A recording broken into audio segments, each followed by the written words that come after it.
जिक्र करते हैं कि कार्डियक स्टेंट हम खुद बना रहे हैं और इससे जो तिब का शोबा है इसमें कितनी सहूलत आएगी और जो महंगे स्टेंट डलते थे उसमें अब कितनी बेहतरी आने वाली है। पाकिस्तान ने इस ज़मीन में काम किया और पाकिस्तान अब दुनिया का 18वां और मुस्लिम दुनिया का दूसरा मुल्क बन गया जो कि मकामी तौर पर स्टेंट बना रहा है। और ये एजाज़ national university of science and technology यानी नास्ट ने हासिल किया है और उम्मीद की जा रही है कि मुल्क में अमराज़ क़ल्ब के मरीजों को कम कीमत पर दिल के स्टेंट दस्तयाब होंगे। वफाकी वज़ीर बराए साइंस और टेक्नोलॉजी फवाद चौधरी साहब ने कहा है कि हमें पाकिस्तानी माहिरीन और साइंसदानों पर फ़ख्र है जिन्होंने कोरोना की वबा के दौरान मुल्क में मेडिकल टेक्नोलॉजी की एक नई सनत खड़ी कर दी है। बिल्कुल, उन्होंने मजीद कहा कि नस्ट की जानिब से बिल्कुल यूरोपी तर्ज के स्टेंट तैयार किए जा रहे हैं और यकीनन इससे उन लोगों को फ़ायदा है जो कि महंगे ख़रीदते थे और जिनके पैसे बहुत ज़्यादा वेस्ट होते थे। अब जब चीज़ पाकिस्तान में बनेगी तो यकीनन पाकिस्तानियों को फ़ायदा होगा और तिब के शोबे में एक जिद्दत है पाकिस्तानियों के लिए कि जो चीज़ आप बाहर से मंगवाते थे अब वो आपको अपने मुल्क में मिलेगी तैयार शुदा और उस पर कम लागत होगी। और आई थिंक हमने देखा कि जब भी आप दिल का कोई आर्जा लेके जाते हैं तो आपको एक लंबी लंबी कतारों में जो है वो इंतजार करना पड़ता है। और इसका दूसरा पहलू महक ये भी है कि पहले ज़ाहिर है डॉलर्स एक तरह से बाहर जा रहे थे जब हम स्टैंट लेकर आ रहे थे, अब वो डॉलर्स भी बाहर नहीं जाएंगे, हम खुद से ये तैयार करेंगे। इस मामले पर हम बात करेंगे। मैं ज्वाइन किया है नास्ट के director lieutenant general retired Naveed Zaman साहब ने। सर बहुत शुक्रिया आपके वक्त का। गुड मॉर्निंग कहेंगे आपको, कैसे हैं आप? थैंक यू वेरी मच, शुक्रिया आपके इनवाइट करने का अपने शो पे। ग्रेट सर, ये बहुत अच्छी खबर है। ज़ाहिर है कुछ टाइम से इस पर डिस्कशंस हो रही थी कि पाकिस्तान काम कर रहे हैं मकामी तौर पर स्टैंड की तैयारी से मुतालिक। सर थोड़ा कंपैरिजन करके बताइएगा आवाम के समझने के लिए कि जनरली ज़ाहिर एक पेशेंट खुद स्टैंड नहीं खरीदता, वो पेशेंट तो वो कॉस्ट बेयर करता है जो स्टैंड की होती है, एक लम सम अमाउंट उसको देनी पड़ती है जब भी उसके किसी वॉल्व में स्टैंड डलता है। थोड़ा सा आप बताइएगा कि अब इसके बाद जब पाकिस्तान मकामी तौर पर स्टैंड बनाएगा, मार्केट में वो अवेलेबल होंगे, हमें बाहर का स्टैंड यूज़ नहीं करना पड़ेगा, कितना फर्क पड़ेगा? जेब कितनी कहना चाहिए कि जेब पर कितना बोझ कम होगा? जी थैंक यू। सबसे पहले तो मैं ये कहना चाहूँगा कि ये आई थिंक हर पाकिस्तानी के लिए बड़ी फ़ख्र की बात है। जहाँ नस्ट प्राइड ले रहा है आज हर पाकिस्तानी के लिए भी फ़ख्र की बात है कि माशाल्लाह पाकिस्तान उन 18 एडवांस कंट्रीज़ की लिस्ट में शामिल हो गया जो अपना स्टैंड बना रहे हैं। हम 7 दहाइयों से ये इम्पोर्ट कर रहे थे। और दूसरा जो आपने कहा कि उसमें जो दूसरा पहलू भी है कि एक तो ये यकीन दहानी भी बड़ी अच्छी है कि पाकिस्तान का जो टैलेंट है वो माशाल्लाह दुनिया में किसी से कम नहीं है, सिर्फ मौके मिलने की ज़रूरत है और आई थिंक हम हर चीज़ बना सकते हैं खुद। और साथ ही जो ये गवर्नमेंट का खुद इन्हसारी का एक मिशन ऑब्जेक्टिव है उसकी तरफ भी एक पहला स्टेप है। तो ये जो हम इंपोर्ट कर रहे थे ये सालाना तकरीबन 8 बिलियन रुपीस के करीब इसकी इंपोर्ट स्टेंट्स और जो बाकी दिल की अमराज के जो साथ एक्सेसरीज है कैथेटर्स वगैरह उन सब के ऊपर लग रहा था। और एक ह्यूज कीमत और प्राइस भी इसकी जब आप बाहर से चीज़ इंपोर्ट करते हैं तो वो फिर बीच में प्रॉफिट मार्जिन भी दबा के लेते हैं। तो ये आपको सुन के और व्यूज को सुन के बड़ी खुशी होगी कि माशाल्लाह एक ये तो ये हमने खुद अपने पाँव पे खड़े होने वाला उसमें भी है और दूसरा कि ये एक बहुत अफोर्डेबल प्राइस के ऊपर है।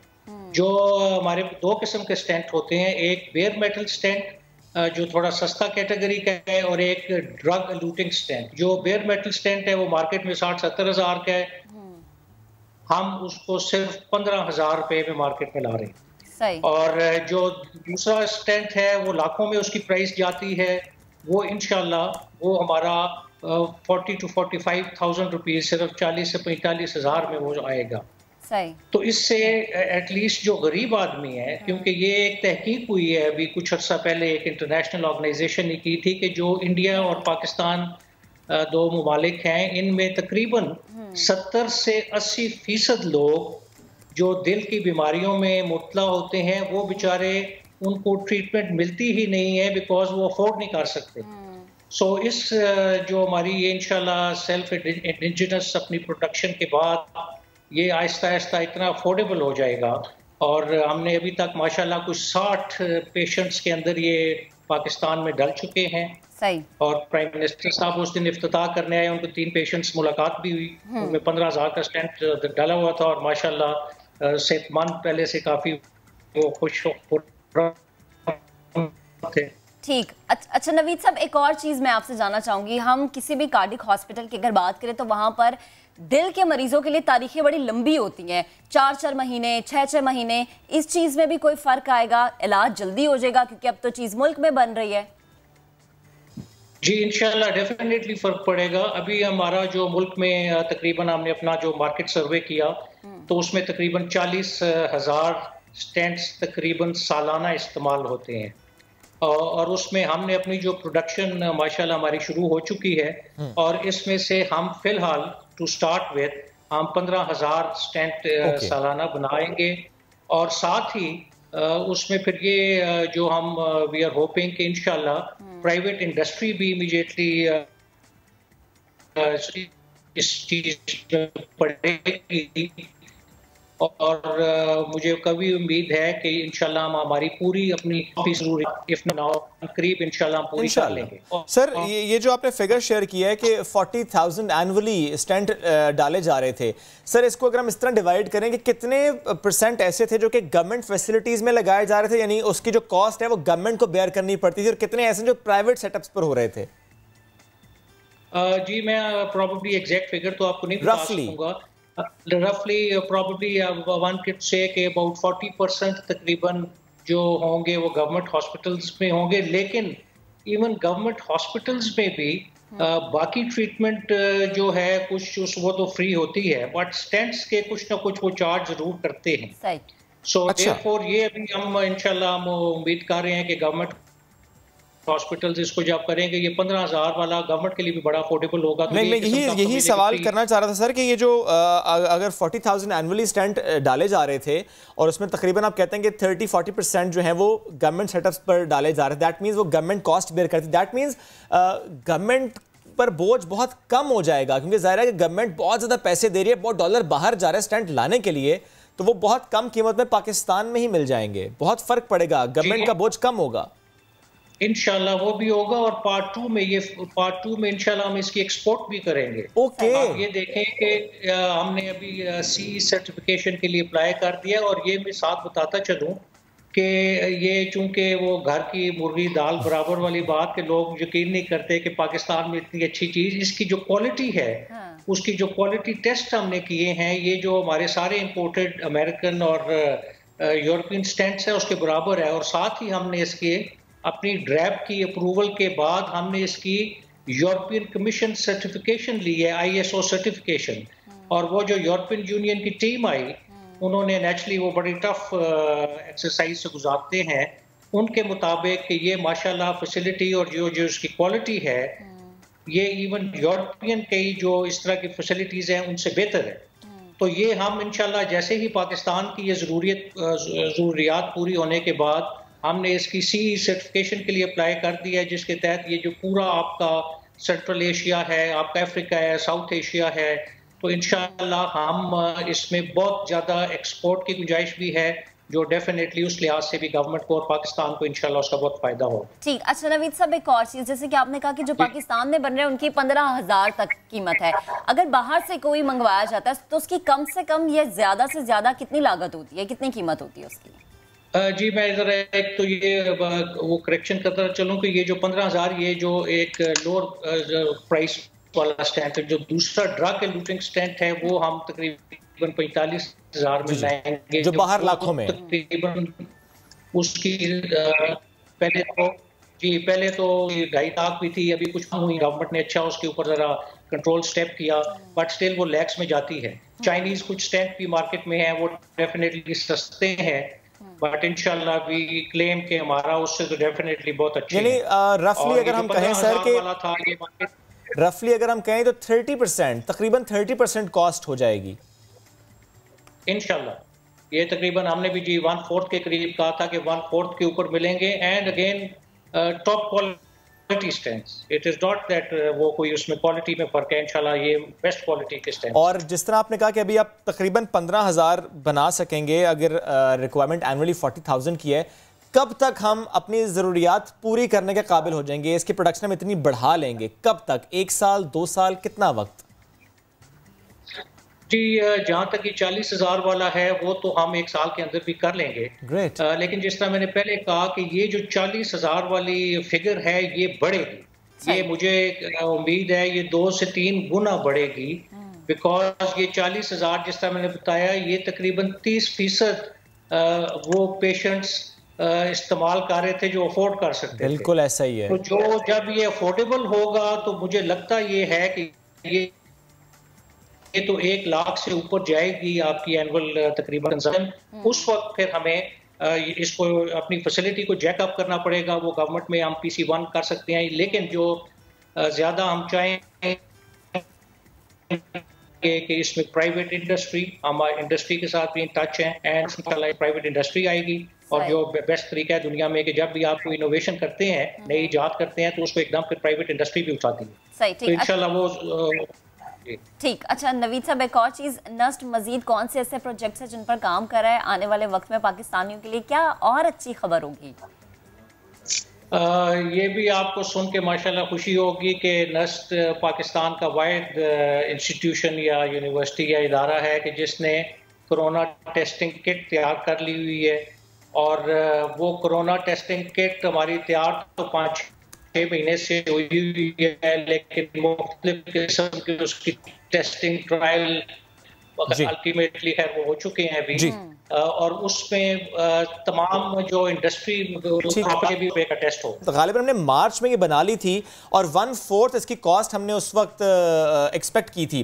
सर अगर इतना डिले हो जाए इसको अप्रूवल के स्टेजेस से गुजरते गुजरते तो सर फ़ायदा नहीं रहेगा। जिस वक्त ज़रूरत है, जिस वक्त आवाम ने सस्ता टेस्ट कराना है, अगर उस वक्त मार्केट में अवेलेबल ना हो तो फिर फ़ायदा नहीं है इस पर इतना काम करने का, इतनी मेहनत करने का। मैं आपकी बात से बिल्कुल एग्री करता हूं। और अनफॉर्चुनेटली चूंकि हम इंडिजिनस डेवलपमेंट की बात तो करते हैं, लेकिन नेचुरली हमारे थोड़े से कुछ प्रोसीजर्स, ब्यूरोक्रेटिक हर्डल्स कह लूं सर इसको मैं? जी, ब्यूरोक्रेटिक हर्डल्स कह लूं? Probably that could be one.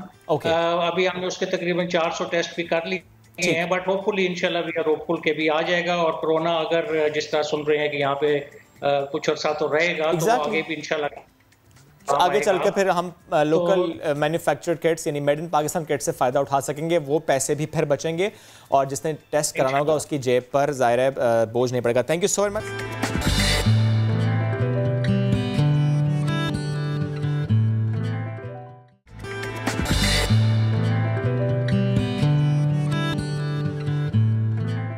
बात कर लेते हैं महंगाई के जिनकी जिसे काबू करना है किसने? टाइगर फोर्स है मार्केट में, कितनी एक्टिव इसकी बात करते हैं। बिल्कुल। और जैसा कि आप कहते हैं कि बचत की बात होगी, आवाम की जेबों पे कम बोझ पड़ेगा, यही चीज को मद्देनजर रखते हुए वजीर आज़म इमरान खान ने टाइगर फोर्स को जखीरा अंदोजी रोकने के लिए एक टास्क सौंप दिया। ये कहा है कि दुकानों पर जाना है, उन्होंने देखना है कि रेट लिस्ट जो है उसके मुताबिक काम हो रहा है या नहीं। अगर नहीं तो फिर एक तस्वीर लेनी है और पोर्टल पे डाल देनी है। ये इंतजामिया कार्रवाई करेगी, ये कह दिया है वज़ीर आज़म इमरान खान ने। क्या कहा जरा सुनिए।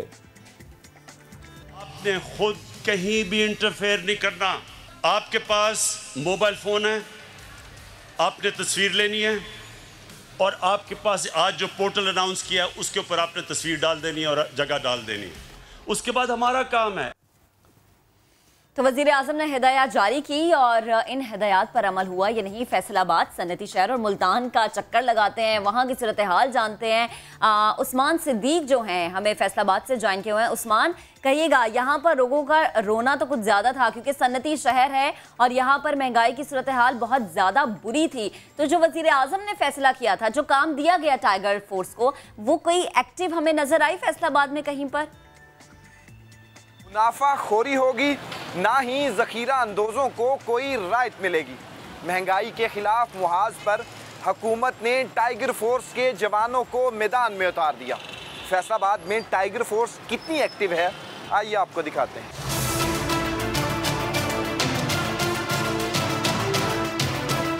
भाई साहब ये बता दीजिएगा, क्या किसी टाइगर फोर्स के बंदे ने आपसे कीमतों के मुतालिक पूछा है? यहाँ पे जो भी आए हमें कोई टेंशन नहीं है। टाइगर फोर्स का नाम सुना है, अभी तक कोई यहाँ पे विजिट करने नहीं आया। तो बहरहाल हम तो सरकारी रेट लिस्ट के मुताबिक बेच रहे हैं। नहीं, टाइगर फोर्स तो कोई नहीं आई, वैसे बेशुमार आते हैं महकमे गवर्नमेंट के, वो देखते हैं गवर्नमेंट की लिस्ट जो हमारे पास लगी हुई है, वो देखकर उनका बस चले जाते हैं। टाइगर फोर्स के भी आते हैं, सिटी मजिस्ट्रेट साहब खुद भी आते हैं। और मसला ये है कि करेंगे क्या, मंडी का रेट, बाज़ार का रेट और जगह का रेट तो एक जैसा है ही नहीं है। रेट मंडी का उधर 40 रुपये और होता है और लिखा उन्होंने 40 रुपये लिखा हुआ होता है। मैंने तो कहीं भी नहीं देखी टाइगर फोर्स ना, अगर वैसे हुकूमत ने उनको बना दिया है, लेकिन इधर ज़रूरत ही नहीं है। मजिस्ट्रेट वगैरह आते हैं यहाँ पे, तो उल्टा ये टाइगर फोर्स बनाने से अखराजात भी बढ़ेंगे और हमें ही तंग करना है उन्होंने। इसकी ज़रूरत भी नहीं थी, अगर बनाना था, अगर कोई ऐसा काम करना था, अपने इदारे पिछले जो बने हुए हैं उनको मजबूत कर दे, इसके बजाय नौजवानों को आगे नौकरियां कोई और देने की सोचते, उनका मुस्तकबिल अच्छा होता। दालें, आटा, चीनी और सब्जियों के दाम कर रहे हैं परेशान। अवाम कहती है कि महंगाई के जिनको काबू करना टाइगर फोर्स के बस की बात नहीं है, इसके लिए पहले माफिया को नथ डालना होगी। कैमरामैन रिजवान साबरी के साथ उस्मान सिद्दीक, समा, फैसलाबाद। अब जिक्र मुल्तान का करते हैं कि वहाँ पर सूरत हाल क्या है, क्या वहाँ पर टाइगर फोर्स एक्टिव है या नहीं। इस बारे में हमें मजीद अपडेट करेंगे मोहसिन अली अपनी इस रिपोर्ट में। महंगाई महंगाई महंगाई, आजकल हर किसी की ज़बान पर महंगाई का लफ्ज़ है। हुकूमत ने महंगाई को कंट्रोल करने के लिए अपने टाइगर्स मैदान में उतार दिए हैं। टाइगर फोर्स महंगाई का शिकार करने दुकानदारों के पास पहुंच रहे हैं या नहीं, आइए दुकानदारों से जानते हैं। हमारे पास अभी तक तो कोई टाइगर फोर्स का बंदा नहीं आया, मगर बात यह है कि टाइगर फोर्स को दुकानों पे खड़ा करने के बजाय ना गल्ला मंडी में खड़ा किया जाए, वहाँ तो फ़ायदा है। अगर वहाँ से चीज़ महंगी आएगी तो हम यहाँ सस्ती किस तरह बेच सकते हैं। अगर वहाँ से महंगी आती है तो हम उसी रेट के उसी हिसाब से बेचते हैं। टाइगर फोर्स तो तभी है ना, पहले तो हर चीज़ पे जहाँ से प्रोडक्शन हो रही है वहाँ रेट कंट्रोल हो, रेट वहाँ कंट्रोल होंगे तो हम लोग कंट्रोल रेट पे चीज़ बेचेंगे। टाइगर फोर्स का कोई बंदा जो है हमारे सामने तो नहीं आया, ना उनकी कोई वर्दी है ना कोई पहचान है। अब कोई बंदा आके ब्लैकमेल करता है, हमें तो इस चीज़ का पता नहीं है क्या है टाइगर फोर्स, और उल्टा ये परेशान करने वाली बात है हम लोगों को, इसका हमें तो कोई फ़ायदा नज़र नहीं आता। ये लोग जो है ना, ये किसी कारोबारी, किसी इदारे, किसी दुकानदार को तंग नहीं कर सकते। ये जाकर उनको मॉनिटर कर सकते हैं, दूर से तस्वीर देख सकते हैं, रेट लिस्ट देख सकते हैं, उनसे मुकालमा नहीं कर सकते, ये बात नहीं कर सकते। तो टाइगर फोर्स क्या करेगी और दुकानदारों को परेशान करेगी। तो मेरे यही दरख्वास्त है कि खान साहब से यही दरख्वास्त है कि टाइगर फोर्स को रहने दें। आप भी मुस्तकबिल के बारे में सोचें, महंगाई के बारे में सोचें, जो आगे जिसे महंगाई बढ़ रही है, गरीब आवाम पिछती जा रही है। मुल्तान के दुकानदारों के जंगल में ताहाल टाइगर फोर्स की एंट्री ना हो सकी। ताम शहरियों का हुकूमत से मुतालबा है कि टाइगर फोर्स की बजाय हुकूमत महंगाई को कंट्रोल करे। कैमरामैन अकबल खोकर के साथ मोहसिन अली, समा, मुल्तान। तो अभी भी यही कहा जा रहा है कि हुकूमत महंगाई को कंट्रोल करे। आई थिंक शायद एकदम से ये चेंज नहीं आता है, सडन चेंज नहीं आता है, कुछ वक्त दरकार होता है चीज़ों को, आवाम को थोड़ा सा मजीद सब्र करने की ज़रूरत है। खैर, इसी पर बात करने के लिए हमें ज्वाइन किया मुआवनी खुसूसी बराए अमूर नौजवानान उस्मान डार साहब ने। उस्मान साहब बेहद शुक्रिया, गुड मॉर्निंग। कहिएगा, वज़ीर आज़म ने टास्क तो सौंप दिया है, लेकिन मुल्तान और फैसलाबाद जो कि बड़े अहम शहर है पाकिस्तान के, अभी तक हमें टाइगर फोर्स वहाँ पर एक्टिव नज़र नहीं आई। क्या वजह है कि ज़्यादा वक्त लगेगा उनके एक्टिव नज़र आने में? सबसे पहले तो मैं टाइगर फोर्स के नौजवानों का शुक्रिया अदा करना चाहता हूं, जो कन्वेंशन सेंटर में बड़ी ज़बरदस्त इनकी पार्टिसिपेशन रही। जहां तक इनकी काम करने का तरीक़ेकार है, यहाँ आप सवाल उठा रहे हैं कि ये कहीं नज़र नहीं आए। देखें, इनकी ज़िम्मेदारियों का तयन हम थ्रू पोर्टल करते हैं tigerforce.gov.pk, जो पंजाब इंफॉर्मेशन टेक्नोलॉजी बोर्ड ने बनाया। उसके ज़रिए ये अपने इलाकों में पिक्चर खींच के, वीडियो बनाकर या वॉइस नोट पर अपने डिप्टी कमिश्नर को, असिस्टेंट कमिश्नर को और डायरेक्टली इस पोर्टल पर हमें भेज सकते हैं। हफ्तावार एक रिपोर्ट हम तरतीब देते हैं और वो रिपोर्ट पेश की जाती है प्राइस कंट्रोल की मीटिंग जिसे हेड करते हैं प्राइम मिनिस्टर साहब। उसके बाद जो डिस्ट्रिक्ट एडमिनिस्ट्रेशन है उसमें हम देखते हैं कि किस डिस्ट्रिक्ट में या किस असिस्टेंट कमिश्नर के नीचे जो इलाका है और कहाँ से ज़्यादा शिकायत मसूल की गई हैं उसके मुताबिक एक्शन लिया जाता है। अब इस पोर्टल का बाकायदा आगाज़ प्राइम मिनिस्टर साहब ने हफ्ते को कर दिया था और इंशाअल्लाह ताला आप लोग देखेंगे अगले चंद दिनों में टाइगर फोर्स की निशानदेही पर मुतलका जो लोकल एडमिनिस्ट्रेशन है वो आपको एक्शन लेती नज़र आएगी और बाकायदा जो एक तरीक़ेकार है जिसमें प्राइस कंट्रोल मजिस्ट्रेट एक्शन लेते हैं। अगर मैं सियालकोट की बात करूँ वहाँ तकरीबन 27 लाख रुपए के करीब एवरेज ओवर चार्जिंग के ऊपर जुर्माने की जाते हैं। तो आप देखेंगे कि ये नंबर्स ऊपर जाएंगे अगर दुकानदार जिनको हम एक फेयर टाइम दे रहे हैं कि वो रेट लिस्ट भी लगाएं और ज़हीरा अंदोज़ों को भी वार्न किया जा रहा है और ज़हीरा अंदोज़ी की निशानदेही की शक्ल में भी टाइगर फोर्स आप देखेंगे कि हमारे डिप्टी कमिश्नर और असिस्टेंट कमिश्नर एक्शन करेंगे। ठीक उस्मान साहब, जिस तरह आप गुफ्तगू कर रहे हैं तो मैं ये समझ पा रहा हूँ कि फिर तो हमें एक हफ्ते बाद आपसे ज़रूर बात करनी चाहिए कि इस एक हफ्ते में क्या हो, बिकॉज आपने कहा कि पूरा एक हफ्ता लग जाएगा सारे प्रोसेस में। बट मुझे बताएं कि आप ज़रा तकरीबन 2 दिन गुजर चुके हैं उस ऐलान के बाद, इस काम के आगाज़ के बाद। अब तक सर किन शहरों में टाइगर फोर्स ने काम किया, या मैं यूँ सवाल कर लेता हूँ कितनी शिकायत आप तक मौसूल हुई हैं इस पोर्टल के ज़रिए? देखिए, नई रजिस्ट्रेशन जिसके लिए पोर्टल खोला गया था 2 लाख से ज़्यादा नौजवान पूरे पाकिस्तान से रजिस्टर्ड हो चुके हैं। तकरीबन पाकिस्तान के हर ज़िले में से, हर डिस्ट्रिक्ट में से टाइगर फोर्स के नौजवान रजिस्टर्ड हुए हैं और अब हम देखेंगे, इट डिपेंड्स कि हम उनको किस ज़िले में या अगर हमने पूरे पंजाब में उन्हें इन्फ्लेशन के हवाले से, निशानदेही के हवाले से मैसेजिंग करनी है तो वो उस कॉन्टेक्स्ट में हमें रिपोर्ट करेंगे through digital portal tiger force. जैसे मैं आपको पहले कह रहा था .gov.pk, एक डिजिटल गवर्नेंस का ये आगाज़ किया गया है और अपने स्मार्टफोन के साथ ये निशानदेही कर सकते हैं जिस इलाके से भी हम चाहते हैं। किसी भी चीज़ के हवाले से, आटा, दाल, चीनी की कीमतें क्या चल रही हैं, या अगर वो देखते हैं कि ज़हीरा अंदोज़ी की जा रही है, अगले चंद दिनों में तमाम स्टेटिस्टिक्स हम कौम के सामने भी रख देंगे और मीडिया के सामने भी रख देंगे। जो अचीवमेंट्स भी हमारे बादर नौजवान टाइगर फोर्स के जो मेंबर्स हैं वो इंशाल्लाह ताला करते हैं। ठीक उस्मान साहब, हम भी ये उम्मीद करें कि जिस तरह से इस चीज़ को तश्कील दिया गया उसी तरीके से काम करें। अच्छा, ज़रा समझाइएगा, टाइगर फोर्स ने किसी दुकान की तस्वीर ली, उसे पोर्टल पर इरसाल कर दिया, फिर कार्रवाई का तरीका क्या होगा? देखें, ये tigerforce.gov.pk या आप गूगल प्ले स्टेशन में जाएं तो उसमें आप इस ऐप को डाउनलोड कर सकते हैं। उससे आप पिक्चर्स ले सकते हैं और जियो टैगिंग के साथ, बाकायदा लोकेशन के साथ ये सबमिट कर देंगे हमारे सिस्टम में और उससे ट्रेसेबिलिटी कर सकेंगे प्राइस कंट्रोल मजिस्ट्रेट जिनका काम एक्शन लेना है, असिस्टेंट कमिश्नर्स जिनकी मैं बात कर रहा था।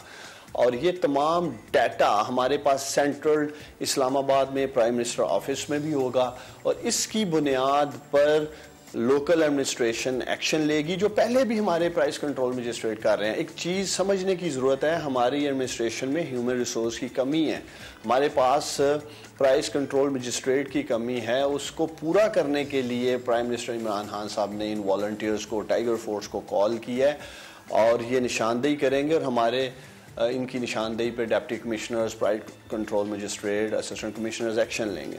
सर, मामला निशानदेही का नहीं, मामला एक्शन लेने का। आप खुद भी कह रहे हैं कि इसमें फोर्स की कुछ कमी ज़रूर है। सर, फिर समझ नहीं आ रही कि मुनाफाखोरों के खिलाफ मौसर एक्शन कैसे हो पाएगा? देखिए, किसी भी अगर आप देखें मुल्क में एडमिनिस्ट्रेशन का काम है एक्शन लेना। अगर कहीं वायलेशन की जा रही है, आप अगर इलाकों में देखें, मुख्तलिफ यूनियन काउंसिल्स में देखें, मुख्तलिफ प्राइसेस चल रही होंगी और उसकी बुनियादी वजह यही है कि ये मुनाफाखोर, ज़हीरा अंदोज़, खुद साख्ता महंगाई करने वाले। मैं आपको सियालकोट की मिसाल देता हूँ। सियालकोट शहर में तकरीबन 5000 शॉप्स हैं और उसके ऊपर 16 के करीब प्राइस कंट्रोल मजिस्ट्रेट हैं। उस कॉन्टेक्स्ट में 5000 दुकानें और 16 प्राइस कंट्रोल मजिस्ट्रेट वो किस हद तक जा सकते हैं इंश्योर करने के लिए? एक तो हमारे अंदर अखलाकियात होनी चाहिए, हमें रेट अवेज़ा करने चाहिए रही हैं, जो रेट लिस्ट है वो नहीं लगाते हैं। अगर आपने देखा हो दुकानदार हमारे, तो टाइगर फोर्स ये इंश्योर करेगी दुकानों के ऊपर रेट लिस्ट लगी है नहीं लगी है, ज़हीरा अंदोज़ी जो कर रहे हैं उनकी निशानदेही करेगी, और अगर कोई ओवर चार्जिंग दुकानदार कर रहा है प्राइसिंग में, उसके लिए इनके खिलाफ एक्शन किया जाएगा। ठीक। अच्छा उस्मान साहब, एक और चीज़ ज़रा वाज़ेह कीजिएगा, साल ख़त्म होने में सिर्फ 2 महीने बाकी रह गए हैं, महंगाई जो है वो बढ़ती जा रही है कम होने के बजाय। महंगाई से मुताल्लिक, इसके कम होने से मुताल्लिक कोई एक अच्छी खबर अगर आप पाकिस्तानियों को सुना दें सुबह के वक्त। हमें समझना होगा 3 से 4 फैक्टर हैं महंगाई के। नंबर 1, पूरी दुनिया में कोरोना के बाद एक इन्फ्लेशन का, महंगाई का सामना है। हित्ते में देखें, हिंदुस्तान में, बांग्लादेश में, हर तरफ जो खाने पीने की अशियाँ हैं वो उनकी कीमतें ऊपर की तरफ जा रही हैं। फिर पाकिस्तान में सैलाब और टिड्डी दल आपके सामने है। इन 2 वजूहात की भी एक वजह है इस महंगाई को होने में, और कुछ हमारी तरफ से फैसला साजी में जो ताहीर की गई, जिसमें आटे या चीनी की बात की जा रही है, इंशाअल्लाह ताला जैसे ही आटा और चीनी जो इंपोर्ट की जा रही है वो पाकिस्तान आती है, और आप देखेंगे कि अगले 1 से 1.5 माह में मुझे पूरी उम्मीद है चीज़ें स्टेबल होने की तरफ जाएंगी, प्राइसेस स्टेबल होने की तरफ जाएंगी। बाकी कुछ क्लाइमेट चेंज के ऊपर भी वक्ती तौर पे चीज़ें महंगी हो जाती हैं। वज़ीर आज़म इमरान खान साहब की तमाम तर तवज्जो इस वक्त लोगों को सस्ती चीज़ें मुहैया करने की तरफ है कि हम किस तरह से महंगाई पर काबू पाएं और लोगों को सस्ती चीज़ें मिलें और उन्हें रिलीफ दिया जाए। ठीक है उस्मान साहब, बेहद शुक्रिया साथ मौजूद थे। आपने एडमिट किया फैसला साजी में ताख़ीर, लेकिन ये भी एडमिट कर लेते हैं कि हमने सस्ती चीनी एक्सपोर्ट की और महंगी चीनी हम इम्पोर्ट कर रहे हैं, तो ये मसाइल तो और एक और चीज़, क्या ये जो टाइगर फोर्स है जो संडे बाजार लगता है उस पर भी एक्टिव हमें नजर आएगी या नहीं, या सिर्फ दुकानों पर एक्टिव नजर आएगी? और क्या कोई आम शहरी तस्वीर खींच के इस तरह से ऐड कर सकता है? ये बड़ी अहम चीज़ें हैं जो कि शहरियों के लिए तो सहूलियात है, लेकिन सवालात भी बहुत उठते हैं। लेकिन एक बात और है महक, तस्वीरें तो खींच ली जाएंगी, भेज दी जाएंगी, एक्शन जिन्होंने लेना है वो तो एक्शन इन तस्वीरों के बगैर भी ले सकते थे, वो पहले भी मार्केट में जा सकते थे, विजिट कर सकते थे। Talk about assess and dishes, काम सही हो नहीं रहा था। एनीवेज ब्रेक लेते हैं, वापस आते हैं, stay with us.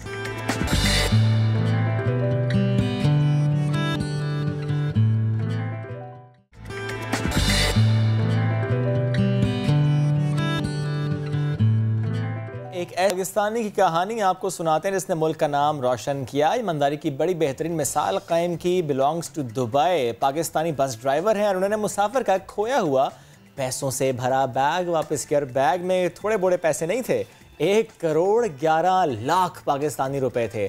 Dubai transport company ने नूर खान की दयानतदारी पर खराज तहसीन पेश किया और एजाजी सर्टिफिकेट से भी उनको नवाजा। हमें ज्वाइन किया है नूर ने, उनसे बात करेंगे। बहुत शुक्रिया नूर खान, आपने समा के लिए वक्त निकाला। प्लीज़ थोड़ा सा बताइएगा कि जो मिसाल आपने कायम की उस पर बहुत अप्रिसिएशन मिल रही है आपको, थोड़ा सा मुझे बताएंगे उस दिन से मुताल्लिक, इस वाक़े से मुताल्लिक कि कैसे बैग आपको मिला, फिर वापस आपने कैसे लौटाया? अच्छा, दिन हस्ब मामूल ड्यूटी खलास करके, क्योंकि अपना एक रूल होता है हर कंपनी का, अपनी कंपनी का भी एक रूल है कि आप जब लोग हमको ये बताते हैं कि जब भी आप ड्यूटी स्टार्ट करते हैं और ड्यूटी फिनिश करने के टाइम बस को लाजिम अंदर बाहर से चेक करो। तो उसी दिन भी जब मैं ड्यूटी खलास किया, फिनिश किया, ख़त्म किया, तो देखा कि एक बैग पड़ा हुआ था सीट के ऊपर। तो मैंने आम सा बैग समझा, लेकिन थोड़ा सा ओपन था। मैंने जब नज़दीक जाके देखा तो उसमें से कुछ पैसे नज़र आए। तो मैंने डायरेक्ट अपने सुपरवाइज़र को फ़ोन किया, बताया कि ऐसा मेरे को गाड़ी में बैग मिला हुआ है, उसके अंदर पैसे हैं। उसने बताया कि आप इधर आओ ऑपरेशन में, ऑफिस में। तो मैं बैग लेके गया उधर, उसके साथ मिला, उधर खोला तो उसमें पैसे निकल आए बहुत सारे। तो फिर जब पैसे दे के बहुत सारे, तो लाजमी आदमी को थोड़ा बहुत होता है कि यार क्या करे क्या ना करे। लेकिन मैंने बहुत सी इससे पहले भी वीडियो देखे हैं जो अपने पाकिस्तानी भाइयों ने बहुत सारे पैसे सामान वापस किए हुए हैं। तो मुझे भी वो उस टाइम भी फ़ख्र महसूस होता था कि भाई पाकिस्तानी के पास इतना पैसा रह गया था, टैक्सी में या गाड़ी में कोई और जगह पे वो लोगों ने वापस की। तो मुझे भी वो जज्बा नज़र आ रहा था। तो मैंने भी ज़्यादा सोचा नहीं, उसी टाइम पैसे वापस किए और कंपनी जो अपने प्रोसीजर था वो पूरा करके अपने जिसके थे अपने मालिक को पहुंचाए। फिर उन लोगों का फ़ोन आया, शुक्रिया अदा किया कि हमें अपना पैसा वापस मिल गया। उसके हिसाब से मुझे भी बहुत खुशी हुई। मैं बोला चलो जिसका पैसा था उसको मिल गया। सही, ठीक है। अच्छा नूर खान, हम हमेशा एक बात करते हैं कि पाकिस्तानी जहाँ पर भी अपना लोहा मनवाते हैं, ये भी एक तरीके से अपने आप को साबित करने की कोशिश है। आप मुझे ये बताएगा कि आप कितने अरसे से दुबई में मुकीम हैं और बतौर बस ड्राइवर ज़िंदगी गुजारना, ज़िंदगी बसर करना कितना मुश्किल है, कितना आसान है? क्योंकि ड्राइविंग की जॉब कोई आसान काम नहीं होती। दुबई में तो खैर बहरहाल मैं तकरीबन 22-23 साल हो गए इधर इमारात में, और ज़िंदगी तो अल्हम्दुलिल्लाह ऐसा ही समझ लो कि अच्छी गुजर रही है, शुक्र अल्हम्दुलिल्लाह। क्योंकि अभी अपने लिए सोचना बंद किया हुआ है, अपने बेटों के बारे में सोचते हैं, उनकी एजुकेशन के बारे में सोचते हैं। ज़िंदगी तो बहरहाल सबको पता है कि अपने घर से बाहर होएंगे तो ज़िंदगी तो मुश्किल होती है थोड़ी बहुत, लेकिन इतनी भी मुश्किल नहीं है क्योंकि फैमिली मेम्बर साथ में हैं, कज़न वगैरह हैं, दोस्त वगैरह है, गाँव के लोग हैं, पाकिस्तानी इधर बहुत सारे हैं अल्हम्दुलिल्लाह, और मुझे अपने पाकिस्तानी होने पे फ़ख्र है माशाअल्लाह। बस नॉर्मल चल रही है, शुक्र अल्हम्दुलिल्लाह। ड्यूटी भी चल रही है, काम भी चल रहा है, और थोड़ी बहुत तो याद आती है फैमिली की, घर वालों की, ख़ासकर जब किसी की शादी होती है या ईद वगैरह आते हैं तो लाजिम थोड़ी बहुत महसूस करते हैं उसको, फैमिली, बच्चों को, सब माँ बाप को मिस करते हैं। लेकिन फिर भी अल्लाह का शुक्र है अल्हम्दुलिल्लाह अच्छी गुजर रही है, अल्लाह का लाख लाख शुक्र है। मुश्किल जॉब है, फिर भी आपकी ज़बान से बार बार ये लफ्ज़ सुनना कि शुक्र अल्हम्दुलिल्लाह, बहुत अच्छा लग रहा है कि हालात जितने भी मुश्किल हों लेकिन हमें अल्लाह का शुक्र हर हाल में अदा करना चाहिए। ये भी आपसे सीखने लायक बात है। नूर मुझे बताइएगा, आपने कहा कि कुछ फैमिली मेम्बर्स आपके वहाँ हैं, ज़रा आप मिस करते हैं उन फैमिली मेम्बर्स को जो कि पाकिस्तान में हैं, इवेंट्स को मिस करते हैं, लेकिन जो फैमिली मेम्बर्स वहाँ पर हैं, जो गाँव वाले वहाँ पर हैं, जो पाकिस्तानी वहाँ पर आस पास आपके रहते हैं, जिनसे आपका कॉन्टेक्ट है, ताल्लुक़ है, इस सर्टिफिकेट मिलने के बाद, इस अप्रिसिएशन के बाद उनका रद्द-ए-अमल कैसा था? सर्टिफिकेट जब मिला, अवार्ड मिला तो जज्बात तो बहुत ज़्यादा थे, कंट्रोल नहीं हो रहा था, यकीन करिए बहुत ज़्यादा। मैं ये समझता हूँ कि ये मेरी ज़िंदगी की सबसे बड़ा अवार्ड है। जब मुझे सर्टिफिकेट से नवाजा गया, अवार्ड से नवाजा गया तो बहुत ज़्यादा खुशी थी, वो मैं तो बयान नहीं कर सकता। लेकिन फिर भी साथ साथ में यही खुशी हो रही थी कि जितने भी हम लोग बाहर रहते हैं, जितने भी मुसाफिर लोग हैं, ख़ासकर मैं अपनी पाकिस्तान की बात करूँगा, मुझे फ़ख्र था कि मैं एक पाकिस्तानी हूँ और मुझे अल्लाह ताला ने इतनी इज़्ज़त दी, इतनी इज़्ज़त से नवाजा, वो मैं सोच भी नहीं सकता था। वो बहुत खुशी के लम्हात थे। फिर जब उस टाइम के बाद फिर दोस्तों ने जब शुरू किया, पिहामात शुरू किए, मुबारकबाद शुरू की, तो फिर तो और ज़्यादा हो रहे थे। वो मैं बयान नहीं कर सकते कि मुझे अभी तक कितनी खुशी हो रही है, बहुत ज़्यादा। तो अल्लाह ताला का बहुत शुक्र है कि मुझ जैसे आदमी को इतनी ज़्यादा इज़्ज़त से नवाजा, ये मैं सोच भी नहीं सकता था। यकीन करो मेरे सोच में भी यही नहीं था कि अल्लाह ताला एक दिन मुझे इतनी इज़्ज़त देगी कि वो मेरे बयान से बाहर है। और सबसे खुशी मैं आपको फिर बताता हूँ कि शुक्र अल्हम्दुलिल्लाह, सबसे पहले मुसलमान, फिर एक पाकिस्तान मुल्क से हैं। मैं पहले आदमी नहीं हूँ कि मैं बताऊँ कि मैं पहला आदमी हूँ, मुझसे पहले भी बहुत सारे पाकिस्तानी जो हैं उसने ये कारनामे किए हुए हैं, डॉलरों के हिसाब से, सोने के हिसाब से। इधर भी पाकिस्तान के अंदर भी, क्योंकि हम लोग न्यूज़ देखते रहते हैं, तो मेरे जैसे और भी हैं। और मुझे भी जब अवार्ड मिला तो मैं ये महसूस कर रहा था कि मैं भी उसमें शामिल हो गया।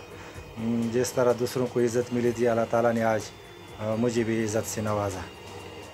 ठीक। अच्छा नूर, जैसे आप कह रहे हैं कि आपको ख़ुद पे फ़ख्र है, तो जो लोग बाहर काम करने चाहते हैं पाकिस्तान से बाहर, उनको क्या कहेंगे आप, क्या पैगाम देंगे कि वो भी कुछ ऐसा करें कि उन्हें भी खुद पे फ़ख्र हो, ख़ास तौर पे जो लोग दुबई आते हैं? इधर बाहर जो लोग आते हैं उसके लिए तो मैं यही भी हम दूंगा कि बेशक आए, रिज़्क़ हलाल के लिए हर कोई जाता है। हम लोग भी आए हुए हैं काफ़ी अरसा से। ऐसे बहुत से लोग हैं जो इधर टाइम पूरा करके वापस जाते हैं, लेकिन उन लोगों के लिए मैं ये पैगाम देना चाहता हूँ कि आएँ, ईमानदारी के साथ आएँ। और हम लोग जो बाहर आते हैं ना, तो हम अपने मुल्क के सफ़ीर होते हैं, तो हम लोगों को चाहिए कि अपने मुल्क का नाम रोशन करें, ईमानदारी से काम करें। जिस कंपनी में भी हम लोग काम करते हैं, जो भी काम होगा हमको ईमानदारी से करना चाहिए और अपने मुल्क का नाम रोशन करें।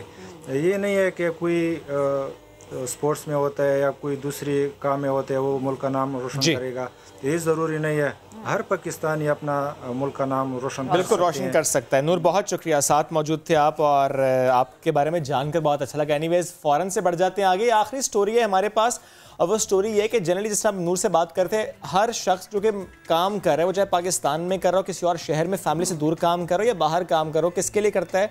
औलाद के लिए करता है और औलाद की अच्छी तालीम के लिए करता है। जब अच्छी तालीम की बात है, वो स्कूल में जा रहा हो, बच्चा कॉलेज जा रहा हो, उसको छोड़ना और उसको लेकर आना ये भी एक टास्क होता है कि कोई जिम्मेदारी होती है, स्पेशली फॉर लड़कियों के लिए कि भाई लड़कियों के लिए आपने लड़कियों को स्कूल छोड़ना है तो अब्बा ने जाना है या भाई ने जाना है, और स्कूल से अगर पिक करना है तो तब भी किसी ने जाना है। और फिर इसी जिम्मेदारी की जैसे कुछ लोग भागते हैं बच्चियों को तालीम दिलवाने से, लेकिन अब ऐसा नहीं है क्योंकि सरकारी स्कूल की तालिबात में साइकिलें तकसीम कर दी गई हैं। लोधरा में समाजी इदारे ने यह कदम उठाया है और इसलिए ये साइकिलें दी गई हैं कि वो खुद स्कूल आएँ और ख़ुद स्कूल जाएँ, ताकि ये मसले ही ख़त्म हो जाए कि किसने उन्हें ड्रॉप करना है, किसने उन्हें पिक करना है। ख़वातीन को इतना बासलाहियत और बाहिम्मत बनाने के लिए कदम उठाया गया है और ये जो कदम है आई थिंक शायद मुल्क के दीगर जो हिस्से हैं, जो शहर है, वहाँ पर भी इस तरह से कदम उठाने चाहिए ताकि बच्चियों की तालीम में जो रुकावट बनती है वो रुकावट ख़त्म हो जाए।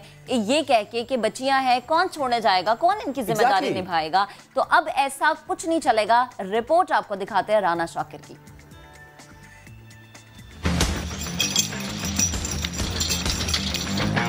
हमारे स्कूल का फासला 3 किलोमीटर है, हमें आने में बहुत तकलीफ है। मैं बेदारी का शुक्रगुजार हूँ कि उन्होंने हमें साइकिल दी है। मुझे पढ़ने का बहुत शौक़ है, मैं अकेली नहीं अपनी बहन को भी साथ लेकर आती हूँ ताकि हम तालीम हासिल कर सकें। पहले मुझे आने में बहुत तकलीफ़ होती थी, अब मुझे आने में बहुत आसानी होती है। हमारा सबसे पहले मसला ये था कि बच्चे जब स्कूल आते थे तो चारों तरफ तकरीबन कच्चे रास्ते हैं, कोई रास्ता भी नहीं था, लेकिन बेदारी वाले आए तो उन्होंने बच्चियों को साइकिलें दी, जिसकी वजह से अब माशाल्लाह हमारी तादाद में रोज़ बरोज़ इजाफा होता जा रहा है और बच्चे खुशी से स्कूल आ रहे हैं। हम इनके शुक्रगुजार हैं बेदारी वालों के, इन्होंने साइकिलें देकर बच्चों के दिल जीत लिए। लोधरा जनूबी पंजाब का इंतहाई पसमानदा ज़िला है। यहाँ पे लिटरेसी रेट काफ़ी कम है और ख़ास तौर पे जो बच्चियों की तालीम है इसमें बहुत ज़्यादा मसाइल हैं। जो बच्चियाँ अपनी तालीम प्राइमरी स्कूल किसी हद तक मौजूद है, लेकिन जब उन्होंने आगे मिडिल या हाई स्कूल में जाना है तो वो काफ़ी फासले पे मौजूद है। इसी सिलसिले में बेदारी ने एक इनिशिएटिव लिया, जो बच्चियों के ट्रांसपोर्ट के मसाइल हैं उसे हल करने के लिए बेदारी ने साइकिलें दी बच्चियों को ताकि उन्हें स्कूल आने जाने में जो उनके ट्रांसपोर्ट के मसाइल हैं वो हल हों, और उसके बड़े अच्छे नताइज आए हैं और अब हम मज़ीद साइकिलें देने जा रहे हैं। और इसका मकसद सिर्फ ये था कि इसे गवर्नमेंट अडॉप्ट करे, वो भी कोई ऐसा प्रोजेक्ट लेके आए जिसमें बच्चियों को स्कूल आने जाने में जो मसाइल हैं कम से कम वो हल हों, और ख़ास तौर पे जहाँ पे स्कूल नहीं है, दूर दराज है, वहाँ पे बच्चियों के नए स्कूल बनाए जाए, क्योंकि 2008 के बाद बदकिस्मती से नए स्कूल नहीं बन रहे।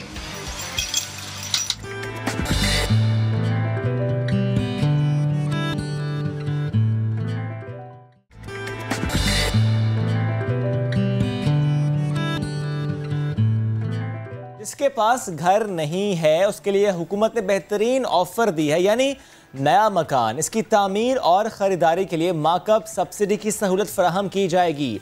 इस सहूलत से वो तमाम अफराद जो पहली बार नया मकान तामीर या ख़रीद रहे होंगे वो फ़ायदा उठा सकेंगे। स्कीम के तहत यानी 50 लाख रुपए तक का कर्ज मिलेगा। ये 50 लाख आई गेस ये मैक्सिमम लिमिट है। इस पर तफसील से आज हम बात करेंगे। हमें ज्वाइन करेंगे चेयरमैन आबाद मोहसिन शखानी और executive director development finance group state bank Samar Hasnain साहब। Starting the conversation from Samar, good morning भी कहेंगे आपको। Thank you so very much for joining us today. Sir please share कीजिएगा इस स्कीम की अहलियत से मुताल्लिक क्या मयार है, कितना ये आसान होगा, और ये मार्कअप सब्सिडी की हम बात करें, व्हाट एग्जैक्टली इज दैट, ये कितनी सहूलत है?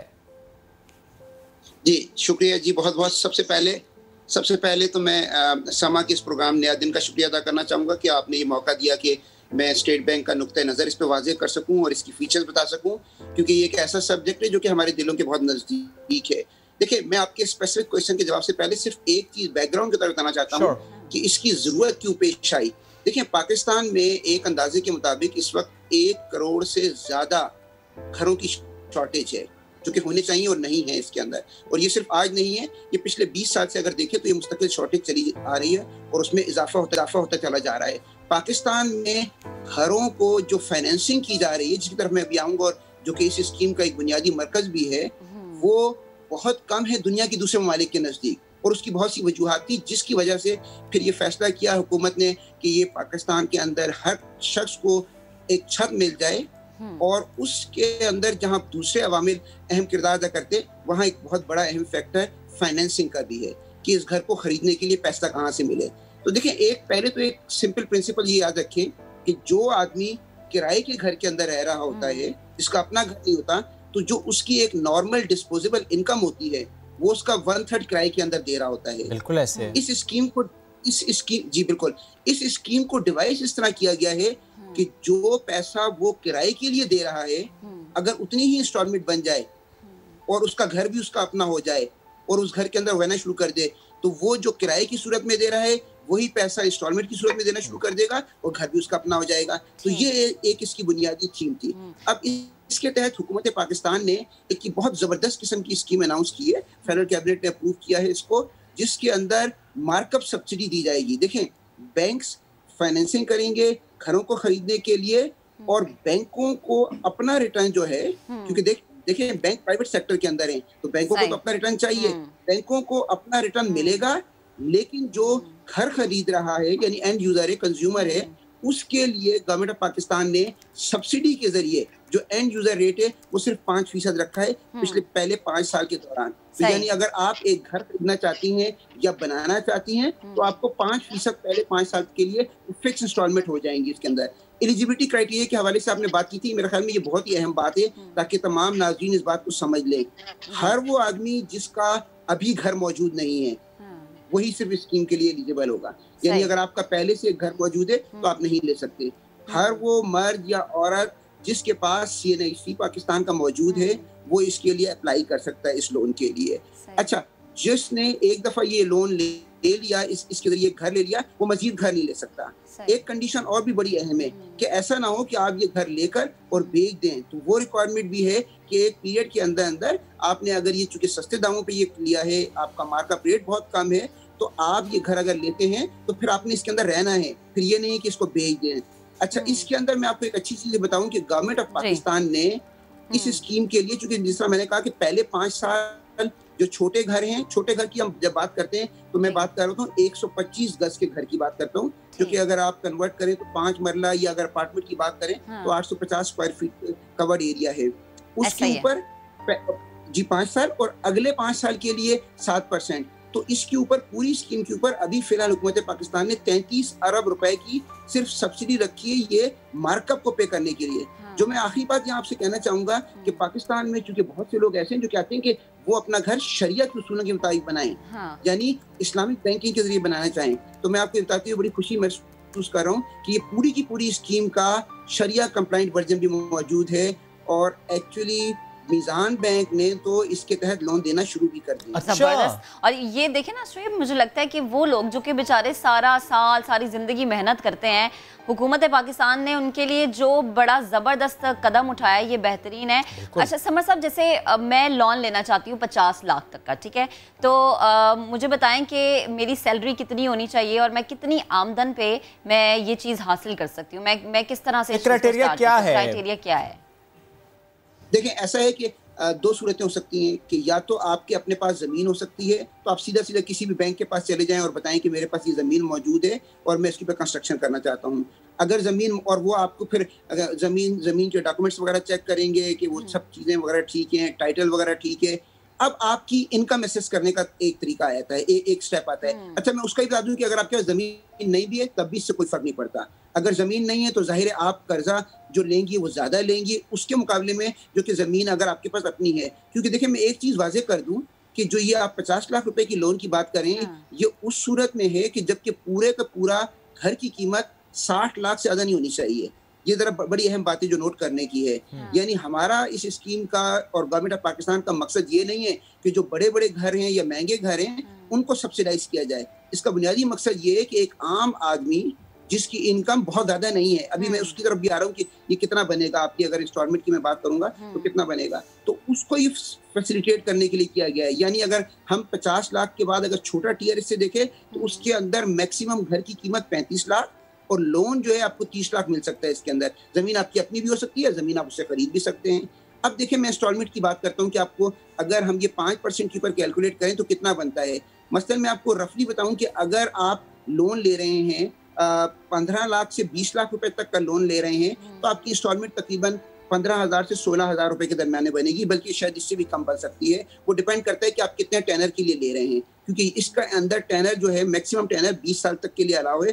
तो जैसे जैसे ज्यादा टेनर की तरफ आप जाएंगे, लंबे लोन की तरफ जाएंगे, तो आपकी जो अमाउंट है वो कम होती चली जाएगी। अच्छा समर साहब, मैं आपको इंटरप्ट कर रही हूँ, सॉरी इसके लिए। मुझे ये कहेगा, आपने कहा कि 60 लाख तक का घर है तो तब आपको 50 लाख मिलते हैं, यानी वो जो 10 लाख है वो मैं खुद अदा करूंगी?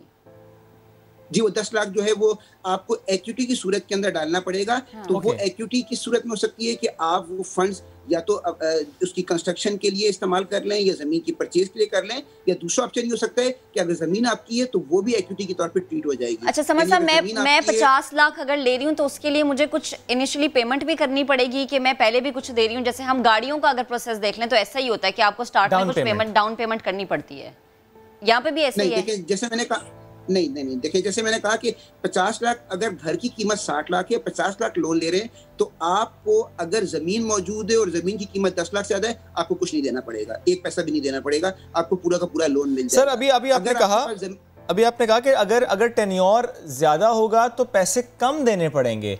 नॉर्मली तो अगर हम गाड़ी लीज पर लेते हैं तो अगर हम उसका टेन्योर बढ़ाएं तो हमें तो पे ज्यादा करना पड़ता है।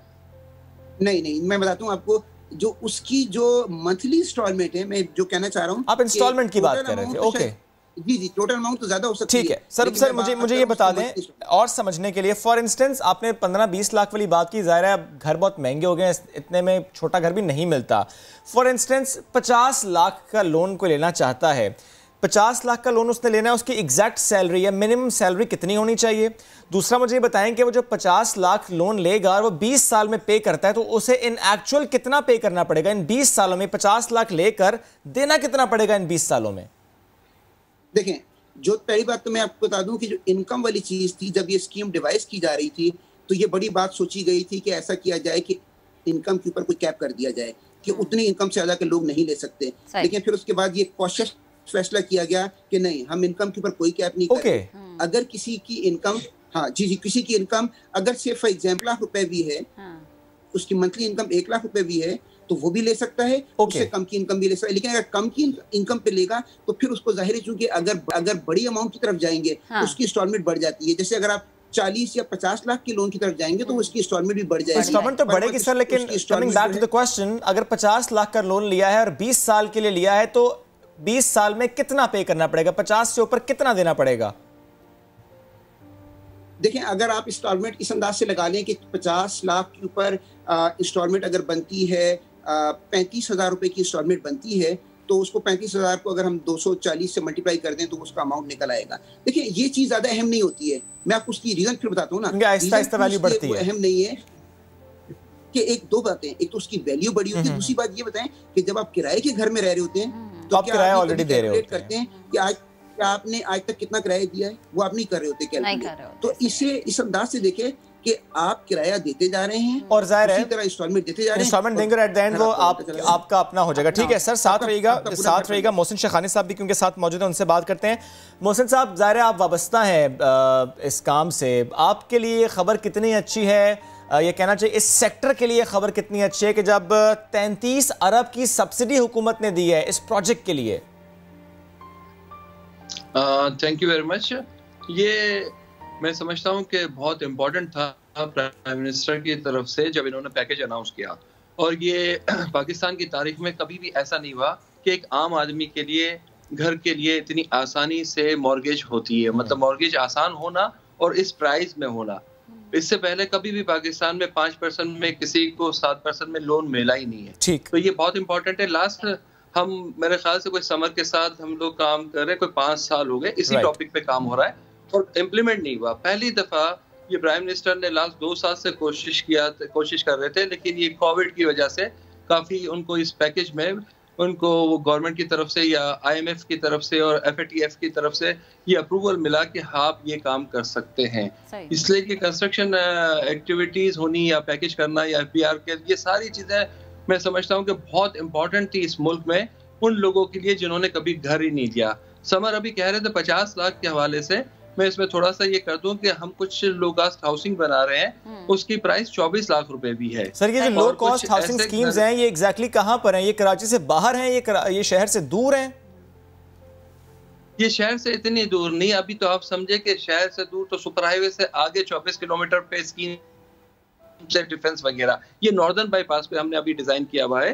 नॉर्दर्न बाईपास मेमार के साथ में ड्रीम वर्ल्ड जहाँ है, ड्रीम वर्ल्ड से आगे आती है, close to vicinity of dream world आती है। तो मतलब ये ऐसी जगह है जहाँ 24 लाख रुपए का अपार्टमेंट भी है, जिसमें और ये कितने गज का है? ये तकरीबन 650 स्क्वायर फीट 700 स्क्वायर फीट के अपार्टमेंट है, 2 बेडरूम है, 1 लिविंग रूम है। मतलब एक छोटे आदमी के लिए जो 24-25 लाख रुपए में उसको ये पूरा घर मिलना जा रहा है, जिसमें गवर्नमेंट ने उसको 24 लाख रुपए में से 3 लाख रुपए गवर्नमेंट देगी, प्राइम मिनिस्टर अपने पैकेज से देंगे, 3 लाख रुपए उसने देने हैं और 18 लाख रुपए की फाइनेंसिंग होगी from state bank, different commercial bank से, जो 5% पे होगी, जिसकी तकरीबन इंस्टॉलमेंट आप समझे 13-14 हजार रुपए आ रही है। अच्छा, तो मतलब वो आदमी जो कभी सोच भी नहीं सकता था कि उसका अपना घर होगा, उसको इस तरह से अपनी छत भी मिल सकेगी, जो कि बड़ा अच्छा कदम है। लेकिन जो लोग कराची में घर लेना चाह रहे हैं ना, जैसे मैं अगर कराची में लेना चाह रही हूँ तो क्या मुझे 50 लाख में कोई घर मिल जाएगा? मेरे लिए ये ऑफर है कराची में रहते हुए? जी बिल्कुल ऑफर है आपके लिए कराची में रहते हुए भी। कराची अब सराउंडिंग बहुत बड़ी है आपको, लेकिन उस एरिया में मिलेगा जो न्यूली डेवलप एरिया होगा। स्कीम 45 है। Sir I am sorry to interrupt, लेकिन न्यूली डेवलप्ड एरिया मस्ट है। ऐसा नहीं हो सकता कि ऑलरेडी डेवलप्ड जो एरियाज हैं यानी विद इन द सिटी, अगर कोई नया प्रोजेक्ट बन रहा है और वहां पर अगर लेना चाहे इंसान, तो क्या वो ले पाएगा या नहीं? बिल्कुल ले पाएगा। ऐसा नहीं है कि नए जो भी आपके स्कीम्स आ रही हैं जो शहर के अंदर है, उसकी अगर कीमत 60 लाख रुपए के अंदर है तो आप ही अवेल कर सकते हो। अगर 60 लाख से ऊपर है नई स्कीम्स तो उसमें वो अवेल नहीं होगा। मोहसिन साहब, एक बात और जो आपने अभी जिक्र किया, low cost housing schemes near Maymar, for instance अगर वो 24-25 लाख का अपार्टमेंट वहां पर मिल रहा है और आज इस शो के तवस्सुत से कोई ये फैसला करता है कि वो लेना चाहता है, वो किराए के मकान से वहां शिफ्ट होना चाहता है, ये सवाल मेरा आप दोनों से है, मुझे प्लीज़ आप दोनों बारी बारी बताइएगा कि कितना वक्त लग जाएगा? उसने बैंक में जाना है, उसने अप्लाई करना है, डॉक्यूमेंटेशन होगी, अप्रूवल आएगा, घर सिलेक्ट होगा, उसके बाद वो घर शिफ्ट उसने करना है, ये टोटल ड्यूरेशन कितना है? समर साहब पहले आप रिस्पॉन्ड कीजिए, फिर मोहसिन साहब आप बताइएगा। देखिए टोटल ड्यूरेशन उल्टा कर लें। देखिए मैं इसको रिवर्स अंदाज से करें। जी पहले वहाँ कोई स्कीम होनी चाहिए, जैसे अभी मोहसिन इसको एक्सप्लेन करेंगे, वहाँ स्कीम होनी चाहिए, वहाँ बिल्डर घर बना रहा हो या घर बन चुका हो। अगर एक दफा ये चीज हो गई तो फिर जो आम आदमी है वो जाएगा बैंक के पास, बताएगा मुझे इस प्रोजेक्ट के अंदर इस वाले उसके लिए मुझे कर्जा चाहिए। हमारा सर्कुलर अगर आप देखें 12 अक्टूबर का, तो वो बैंकों पर पाबंदी लागू करता है कि जिस दिन आपने अप्लाई किया और डॉक्यूमेंट्स पूरे कर दिए, आपको 30 दिन के अंदर अंदर फैसला करना होगा। 30 दिन में या वो लोन दे देना होगा, या अगर आप समझते हैं कि वहाँ ये रिक्वायरमेंट्स पूरी नहीं हो रही तो मना करना होगा। तो एक दफा जब डॉक्यूमेंट्स आपने बैंक को पूरे दे दिए तो सिर्फ 30 दिन का प्रोसेस होगा। जो इसका बैक एंड का प्रोसेस है वो भी मोहसिन साहब आगे बता देंगे कि वहाँ नहीं देखें, मैं आपको बताऊं कि उसकी बुनियादी वजह क्या है, हमने क्यों रखा। क्योंकि जैसे इससे पहले प्रोग्राम के अंदर अभी मैं सुन रहा था कि बिलाल ये बात कर रहे थे SMEs के हवाले से, छोटे कारोबारों के हवाले से, तो हमने देखा कि आमतौर पर क्या हो रहा होता है कि नॉर्मली बैंक जो है उनमें ये टेंडेंसी होती है कि वो इस प्रोसेस को बड़ा लंबा कर रहे होते हैं।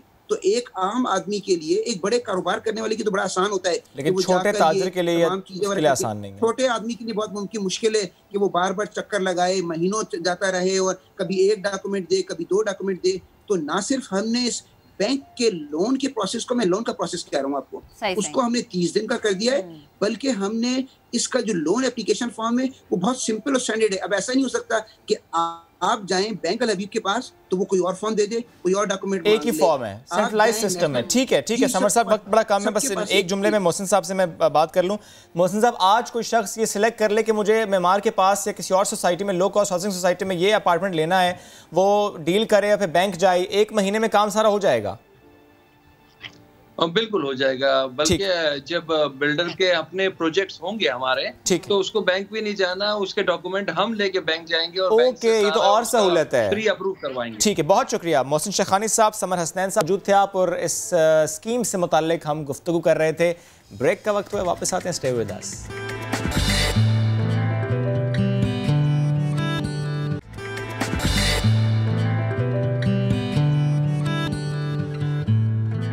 मौजूदा महंगाई ने शहरों की जो परेशानी है उसमें इजाफा किया है, बहुत ज़्यादा इजाफा किया है। फिर हर कोई महक आपकी तरह मुस्कुरा कर उसका सामना नहीं कर सकता। मैं भी नहीं करती सामना, मैं तो हमें सिखा तो रही है। अच्छा, इंटरेस्टिंगली महक ने मुझसे चंद रोज पहले कहा कि शुएब मैंने आलू प्याज बैंगन मंगवाए थे, आपने बैंगन मंगवाए थे और शायद लीमू मंगवाए थे। अभी मुझे कह रहे हैं कि वो 850 रुपए लगे। मैं कह रहा जितने आपने मंगवाए थे तो 350-400 रुपए में आने चाहिए थे, बिकॉज मैं तो जाकर लेकर आता हूँ। तो ये हुआ आपके साथ धोखा या तो वाकई उस दिन महंगाई थी? अच्छा देखिए, सबसे बड़ी चीज जो कि लोग खरीदारी नहीं करते हैं या जिन्हें इन चीजों का नहीं पता, उन्हें मेरी तरह ये भी नहीं पता कि क्या चीज दर्जन में मिलती है या कितने बिलावल को नहीं। आपने अपनी बात के साथ बिलावल का भी तस्करा कर दिया। वाकई अंडे दर्जन के हिसाब से मिलते हैं, किलो के हिसाब से मिलते हैं, टमाटर दर्जन के हिसाब से मिलते हैं उनके ख्याल में। तो ये एनीवेज, आलू भी हो जाता है, थोड़ी सी उर्दू कमजोर है, कोई बात नहीं, हो जाता है। आप डजन कह दीजिए, कोई मसला नहीं है। एनीवेज डजन मैटर कह दीजिए, ये भी आप कह सकते हैं। No, it does matter. महंगाई जो ना, इट डज। छोटे ताजरों के लिए, छोटे ताजरों के लिए उन्हें परेशान करती है। ग्राहक नहीं आ रहे ना महक, को जब ग्राहक नहीं आएंगे तो उनका काम नहीं चलेगा। क्यों ना सबसे पहले आपको मुल्तान लेकर चलें और जो परेशानी जिसका हम तस्करा कर रहे हैं, छोटे ताजरों की परेशानी का, आसिफ बलोच की रिपोर्ट में देखते हैं कि कितनी परेशानी है। एक ताजिर से वो आज हमारी मुलाकात कराएंगे।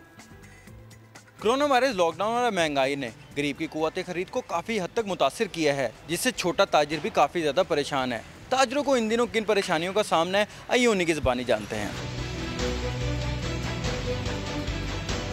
मेरा नाम सलमान है, मैं MDA से हूँ। 7-8 साल से हम काम कर रहे हैं, अच्छा काम चल रहा था।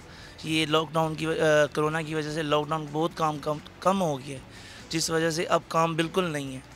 अब रबी अव्वल आ रहा है तब भी काम ही चल रहा। महंगाई हो गई है, गाहक सूट नहीं ले पा रहे, बहुत माल महंगा हो गया है। सर्दियों के आइटम अब आने हैं, वो रेट इतने हैं, गाहक पैसे नहीं भरता। गाहक के पास महंगाई इतनी है, गाहक सूट नहीं ले पा रहा, कट पीसे नहीं ले पा रहा। जो सूट का रेट पूछता है वो कहते हैं कम करो कम करो। अब बंदा अपनी गुंजाइश भी नहीं कम कर सकता, क्या करे आगे। दुकान किराया बढ़ गया, 10,000 दुकान का किराया हो गया। पहले 7-8 था, अब मालिक ने भी किराया बढ़ा दिया। कोरोना पे भी उन्होंने कोई रियायत नहीं दी, हमने किराए दिए हैं। दुकानें बंद रही हैं, 6 महीने दुकानें बंद रही हैं।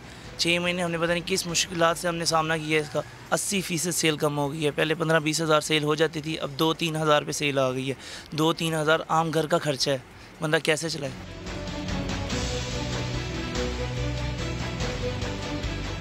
मोहम्मद सलमान और इन जैसे कई छोटे ताजरों को गाहकों के साथ साथ अच्छे दिन आने का भी इंतज़ार है। कैमरामैन अकमल खोकर के साथ आसिफ बलोच, समा, मुल्तान।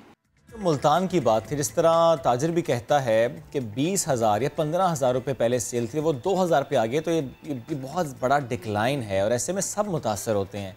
हम आपको फैसलाबाद की कहानी सुनाते हैं। एक ऐसी खातून जिसका घर अपना नहीं है, रेंट पर है, ज़रिया आमदन नहीं है।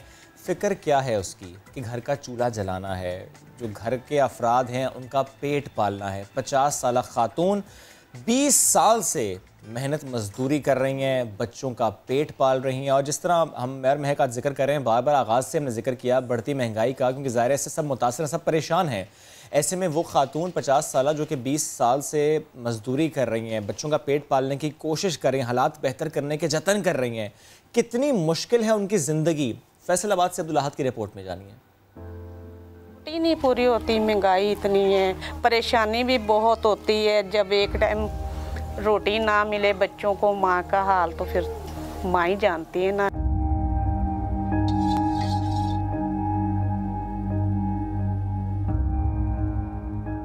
मेरा नाम शमीम अख्तर। तो ये मैं लैसें वगैरह बनाती हूँ।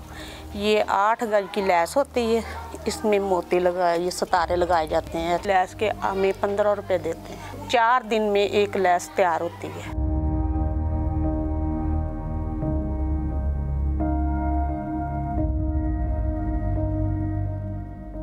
कितने साल हो गए हैं काम करते हुए? पहले हालात कैसे थे, अब कैसे हैं?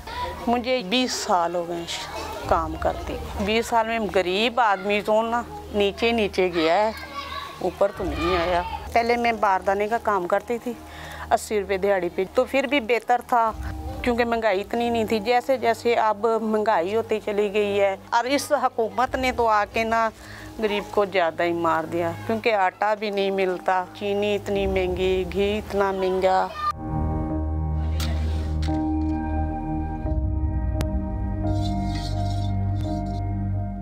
इतनी कम आमदनी में माहाना अखराजात कैसे पूरे होते हैं आपके? बस अल्लाह का शुक्र अदा करके बस गुजारा कर लेते हैं। बहुत मुश्किल तो होता है, परेशानी भी बहुत होती है। रेंट का मकान है, इसका 6000 रुपया किराया है। हालात ऐसे हैं, कोई बहन भाई भी ऐसा नहीं होता है कि जो एक टाइम की किसी को रोटी दे सके। कुछ मियाँ कर लेता है, कुछ हम करते हैं। बस गरीब आदमी तो फिर चक्की में पिसता ही है ना।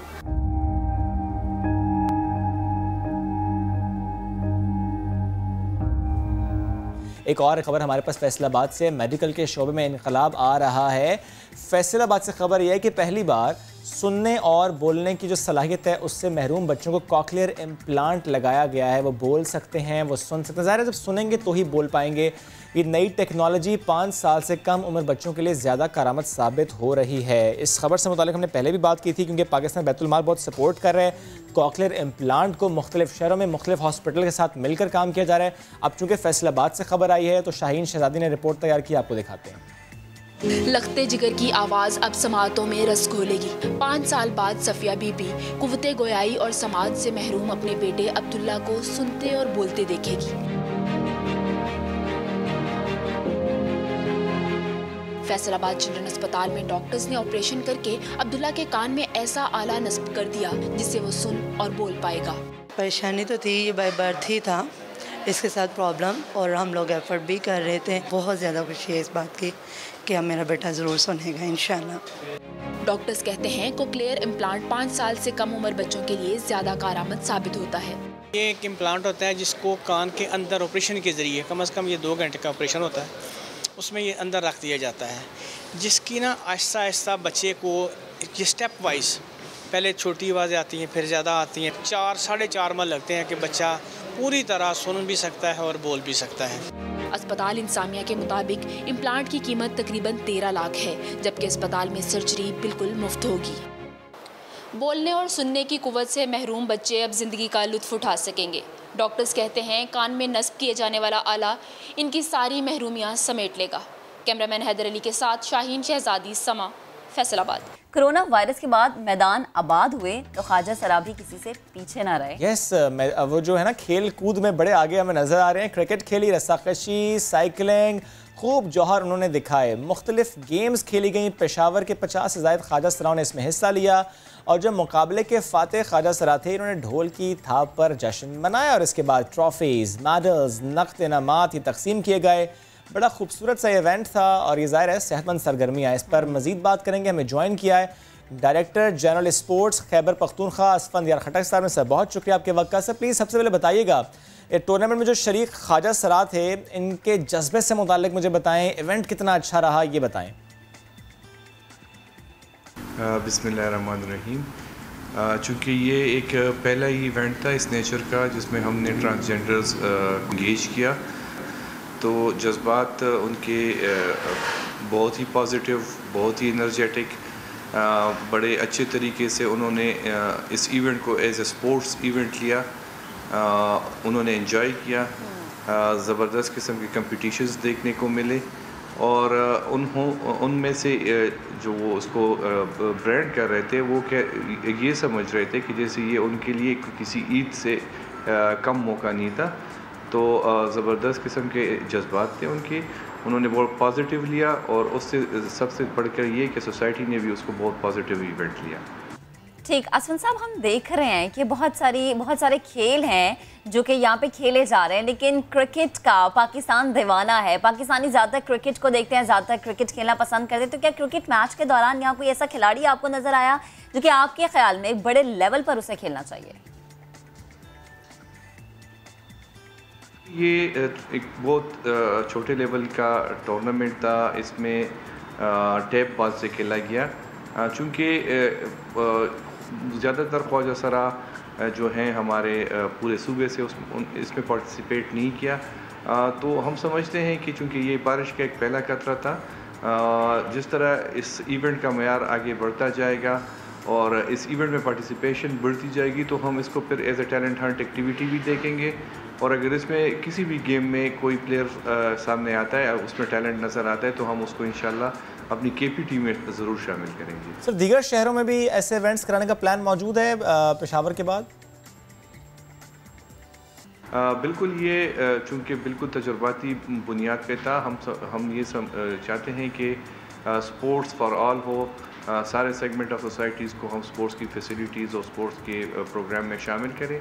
तो ये पहला इवेंट था और इसका बड़ा अच्छा पॉजिटिव रिस्पांस आया है। और अभी उनकी तरफ से जो है एक बाकी डिमांड्स भी आ रही हैं कि हमारे लिए इसको कैलेंडर इवेंट बनाया जाए और बहुत जल्दी इस इवेंट को कराया जाए।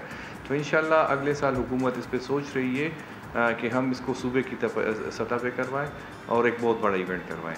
शुक्रिया सर, साथ मौजूद थे आप, इससे मुतालिक हमसे गुफ्तगू कर रहे थे। फ़ौरन से एक ब्रेक की तरफ हमें बढ़ना है, ब्रेक से वापस आते हैं, चंद मौज़ूआत बाकी हैं, स्टे विद अस।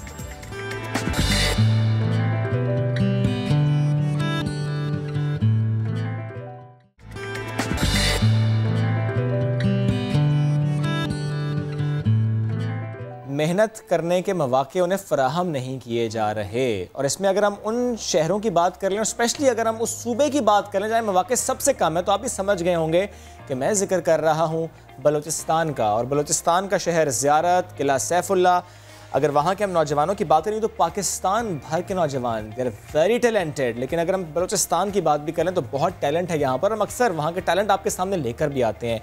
मसला कहाँ पर आता है? मसला आता है जब इन्हें मौका ना मिले, मसला तब आता है जब वहाँ पर प्लेटफॉर्म्स ना हो, इदारे ना हो, ट्रेनिंग का मैकेनिज्म वहाँ पर ना हो। जो हुनर वो सीखना चाहते हैं, जो उनका एप्टीट्यूड है, उससे मुताबिकत रखता हुआ कोई अगर माहौल ना हो तो वो कैसे सीख पाएंगे, कैसे आगे बढ़ पाएंगे, कैसे माशरे का मुफीद रुकन वो साबित हो पाएंगे?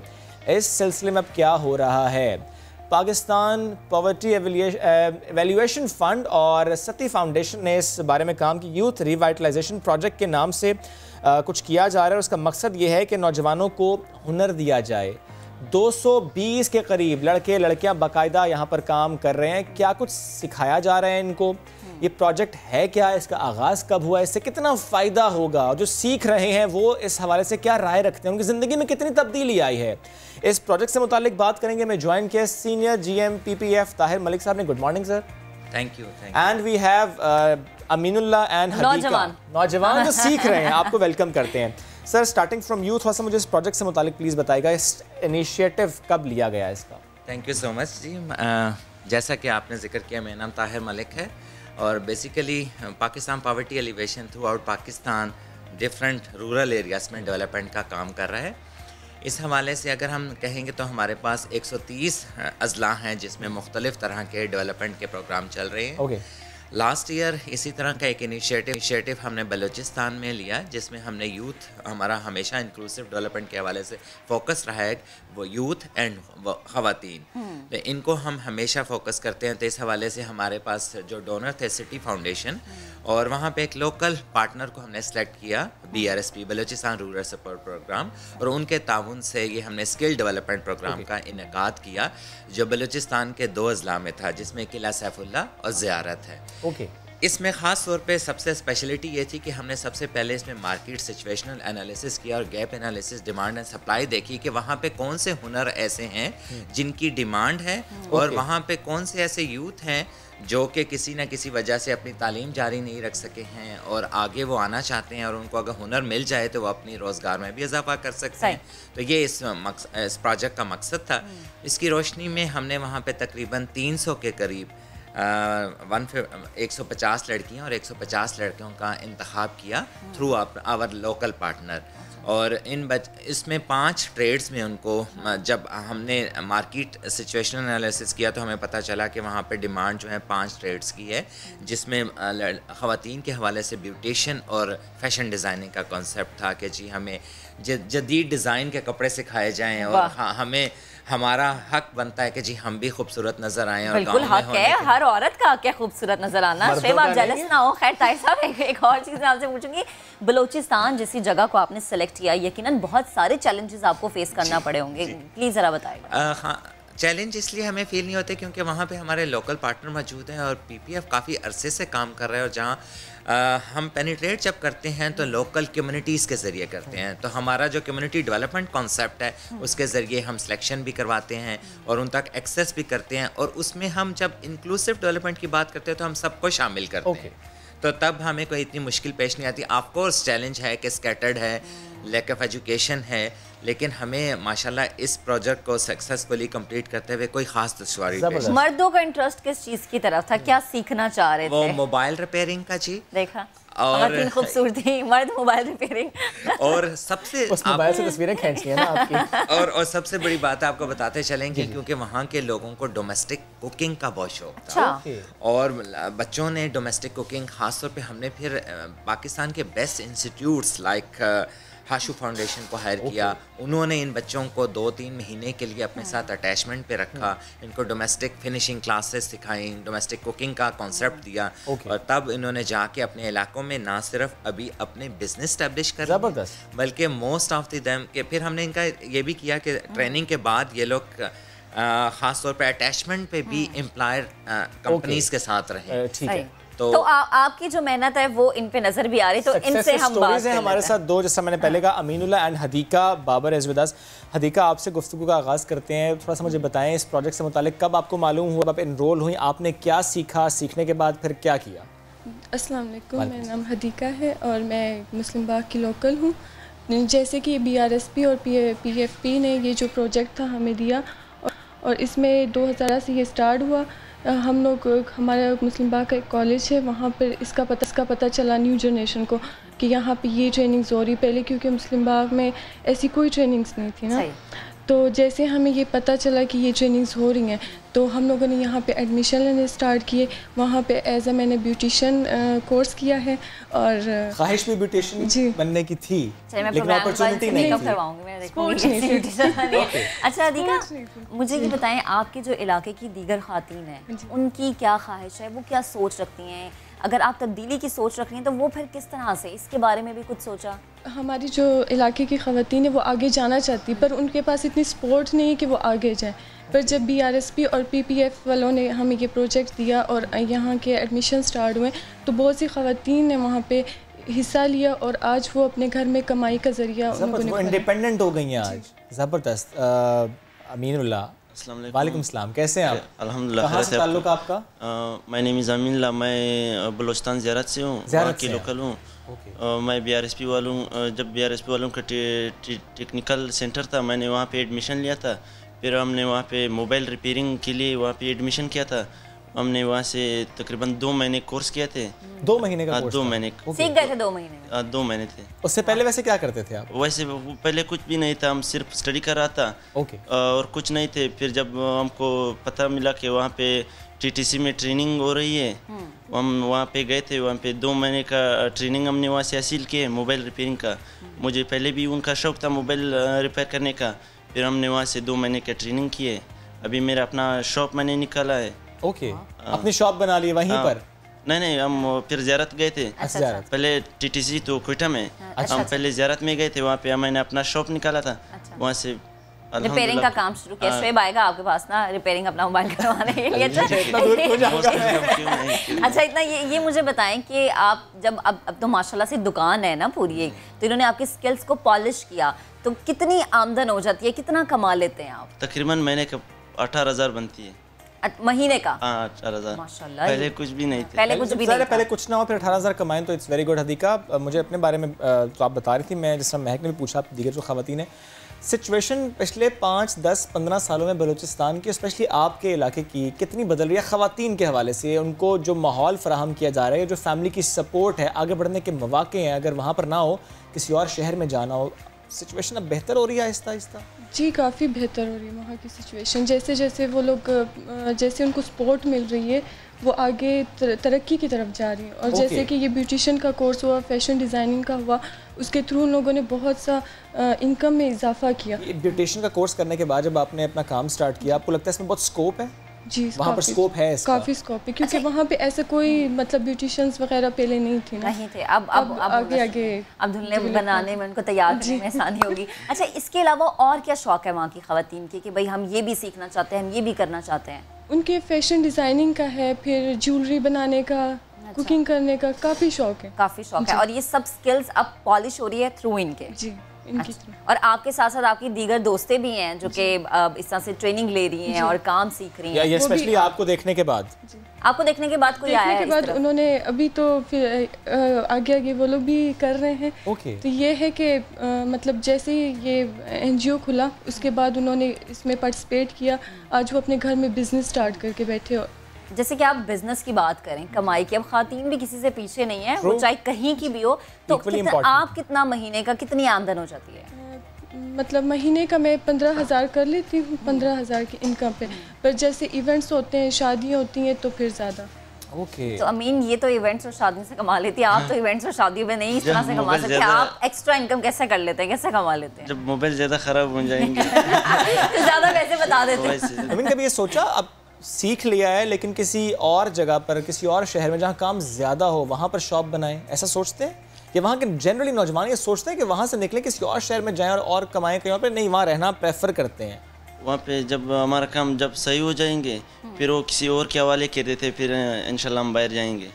बाहर पाकिस्तान से बाहर? नहीं, पाकिस्तान से बाहर नहीं, पाकिस्तान के अंदर सिटी में। किया, किसी और के हवाले किया, फिर आपने सीखा हो तो आप किसी और शहर में आ गए, ऐसी सोच रखते हैं? प्लीज़। खासतौर पे इनमें से कुछ नौजवान ऐसे थे, हमारा फोका कि हम उस इलाके की डिमांडिंग स्किल को उस इलाके के मुताबिक डेवलप करवाएं। कुछ लोगों ने तो वहीं पे मार्केट को कैप्चर कर लिया और कुछ ऐसे भी हैं जो कोयटा में और कुछ ऐसे हैं जो कराची में भी आके काम कर रहे हैं। Specially the domestic cooks, they have open their small hotels, dhabas, और कुछ वहीं पे अपने गांव में, किली में काम कर रहे हैं और कुछ कोयटा लेवल पे और कोई कराची में भी आके काम। जबरदस्त, थैंक यू सर। देखिए ना, इलाके को सर्व करने के साथ साथ आप अपने मुल्क के लिए भी एक इकदाम है। एग्जैक्टली, और ये बहुत अच्छा लगा हमें बात करके, specially Pakistan poverty alleviation fund और सिटी फाउंडेशन, बिकॉज पहले मैंने शायद फाउंडेशन का नाम गलत बता दिया था, स्पेशली बलोचिस्तान की बात करके। तो बहुत अच्छा काम आप लोग कर रहे हैं, बहुत अच्छा आप लोगों ने सीखा और you are inspiration for so many people. तो ज़ाहिर है ये काम और बेहतर तरीके से होगा जब और जो इदारे हैं वो इस तरह से सोचेंगे। एनीवेज, ब्रेक लेना या छुट्टी का वक्त? हमने खुदा हाफिज कहना है। चलिए जी, कल मुलाकात करेंगे। बहुत सा ख्याल रखिए, बाहर जाए तो मास्क लगा कर जाएं। कल मुलाकात करेंगे। अल्लाह हाफिज।